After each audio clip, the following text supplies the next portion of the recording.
फरमाते हैं कि मैं ना मजदूर लेने गया, बगदाद के चौक में मजदूर बैठे होते थे, तो मेरी उन मजदूरों में से ना एक नौजवान बच्चे पे नजर पड़ी। बड़ा कमजोर सा वजूद था, लेकिन चेहरे पर इबादत का निशान था। माथा बताता था कि नमाज का बड़ा ख्याल रखता है। मैं उसके करीब गया। चेहरे भी बड़ा कुछ बताते हैं ना, चेहरों में भी बड़ी रानाई होती है। फरमाते हैं मैं करीब गया, मैंने उसको कहा बेटे मजदूरी करोगे? तो कहने लगा मजदूरों में बैठा हूं तो हुजूर मजदूरी के लिए ही तो बैठा हूं। तो मैंने कहा कि चलो फिर। कहने लगा नहीं, मेरी कुछ शर्तें। मैंने कहा बताओ? कहने लगा पहली शर्त यह है कि लोग 4 दिनार दिहाड़ी लेते हैं, मैं 3 दिनार लूंगा। मैंने कहा यार बे तो बड़ी बेहतरीन है, बाकी भी इस तरह की रख ले। उसने कहा हुजूर दूसरी शर्त यह है कि मैं आपकी मुकम्मल बात मानूंगा, लेकिन जब अजान हो जाएगी फिर आपकी नहीं सुनूंगा। तीसरी बात उसने ये की कि हुजूर मैं आपके घर में काम करूंगा पर आपके किसी सवाल का जवाब नहीं दूंगा। कहते मैंने कहा यार तू बड़ा अजीब है, शर्तें तो मालिकों की होती हैं। कहने लगा जी बहरहाल मैं शर्तें लगा के जाता हूं। फरमाते मैं उसे घर ले आया,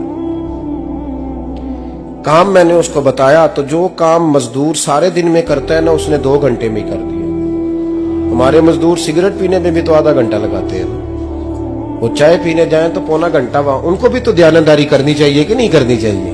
ने मुआहदा किया है ना जी, तो पूरा उतरना चाहिए ना। कहते 2 घंटे में। अब काम जब बंदा शुरू कराता है तो काम और निकल आता है। कहते काम मैंने उसको और बता दिया, वो करने लगा। उसने मिट्टी निकाल के रखी थी बाहर रास्ते में, तो अजान हो गई जोर की। उसने वहीं कुदाल छोड़ी कही और चलने लगा। तो मेरा बेटा कहने लगा इसको जरा बराबर कर दो। कहने लगे चुप कर जा, तेरे बाप से बात हुई थी, जब अजान होती है तो मैं किसी और की नहीं सुनता, सिर्फ अल्लाह रसूल की सुनता हूं। कहते हो मस्जिद चला गया, नमाज पढ़ के आया तो दोपहर का वक्त था। मेरी बीबी कहने लगी इसको को खाना खा ले। कहते हमने कहा खाना खा लो, तो कहने लगा मैंने रोजा रखा हुआ, रमजान भी नहीं था, नफली रोजा रखा हुआ। फरमाते हैं शाम हुई, मैंने 3 दिनार दिए, तो मैंने कहा तेरा नाम क्या है? कहने लगा मैंने आपसे कहा था मैं किसी सवाल का जवाब नहीं दूंगा।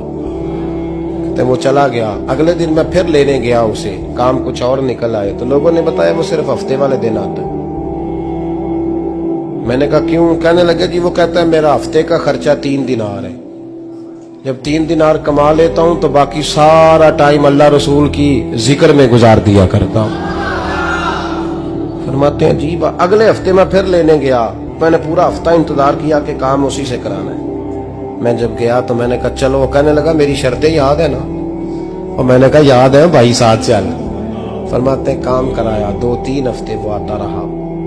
एक हफ्ते में गया तो लोगों ने कहा हुजूर आज नहीं आया। क्यों? कहने लगे बीमार हो गए। कहाँ घर है? कहने लगे बगदाद के कब्रिस्तान के पीछे जो कच्ची आबादी है उसमें रहता है। फरमाते मैं गया, दरवाजे पे दस्तक दी तो कहने लगा हुजूर आप हैं? दरवाजा खोला है, आ जाइए।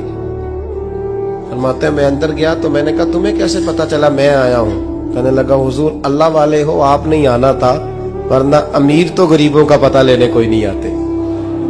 कहते मैं करीब गया तो कहने लगा मैं आपका इंतजार कर रहा था, तेज बुखार है, तप रहा। जेब से कुछ पैसे निकाले, कहने लगा ये पैसे रख लें। एक अंगूठी निकाली, कहने लगा हुजूर आज रात को मेरा इंतकाल हो जाएगा, इन पैसों का कफन खरीद के सुबह जनाजा पढ़ के मुझे दफन कर देना, और जब दफन करो तो ये अंगूठी लेके असर के बाद हारून रशीद के पास जाना। आप उसे कहना मैंने मिलना है, पर वो आपको टाइम नहीं देगा। आप उसको आवाज दीजिएगा कि तेरी एक अमानत है मेरे पास, फिर वो आपसे मिलेगा तो अंगूठी दे दे, फिर आप मेरी तरफ से फारिग हैं। हजरत फरमाने लगे तेरा नाम? और कहने लगा हुजूर वक्त थोड़ा है, आज रात मैंने जाना है, बड़ी लंबी माफी मांगनी है रब करीम से, अगर मुनासिब समझे तो मुझे अपने रब से तन्हाई कर दे। फरमाते हैं मैं आ गया, पर उसकी बातों ने मुझे सारी रात सोने नहीं दिया। फरमाते हैं सुबह बड़ी मुश्किल से सूरज निकला, मैं गया दरवाजे पे हाथ रखा तो दरवाजा खुला हुआ था। अंदर दाखिल हुआ तो खुशबुएं मेरा इस्तकबाल कर रही थी। जब चेहरे से कपड़ा हटाया तो उसका तो इंतकाल हो चुका। इंतकाल हो चुका है, ऐसे है जैसे किसी का दीदार करके सोया।